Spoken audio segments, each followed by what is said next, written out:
1920 के दशक में एक ब्रिटिश पर्वतारोही हुआ करता था। नाम था जॉर्ज मैलोरी।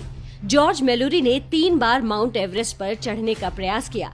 हर बार वो असफल रहा। ये वो दौर था जब कोई भी इंसान एवरेस्ट पर जीत हासिल नहीं कर सकता था। मैलोरी पर एवरेस्ट पर चढ़ाई करने का भूत सवार था।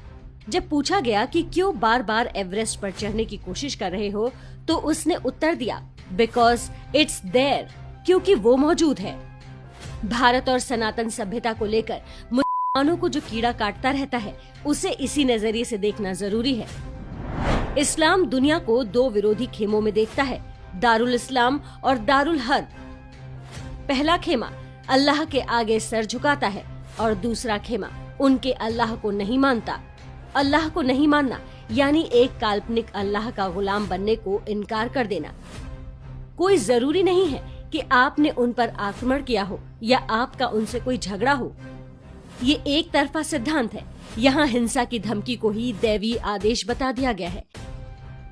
अंग्रेजी की एक कहावत है, a lie can be maintain only through violence, अर्थात झूठ को सत्य की तरह प्रचारित करने का एकमात्र तरीका हिंसा और जोर जबरदस्ती है। भारत और पाकिस्तान के मुसलमानों पर ये बात सबसे अधिक लागू होती है। पाकिस्तान को बनाने के लिए जिन्होंने वोट दिए, वो कभी पाकिस्तान गए ही नहीं।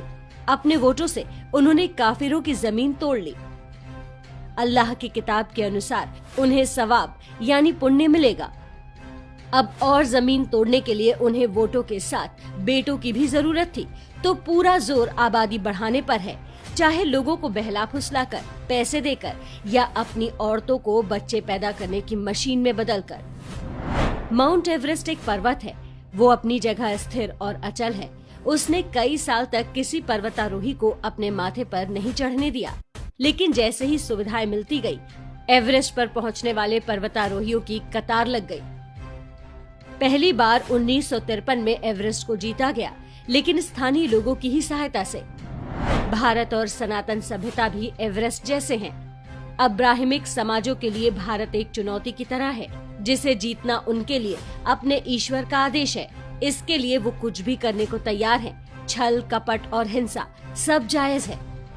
जब से इस्लाम और ईसाई मजहब पैदा हुए हैं, वो लगातार इस एवरेस्ट पर जीत पाने के प्रयास में जुटे हैं। प्रश्न भारतीय समाज से है, क्या हम इन प्रयासों और उनकी गंभीरता को समझ पा रहे हैं?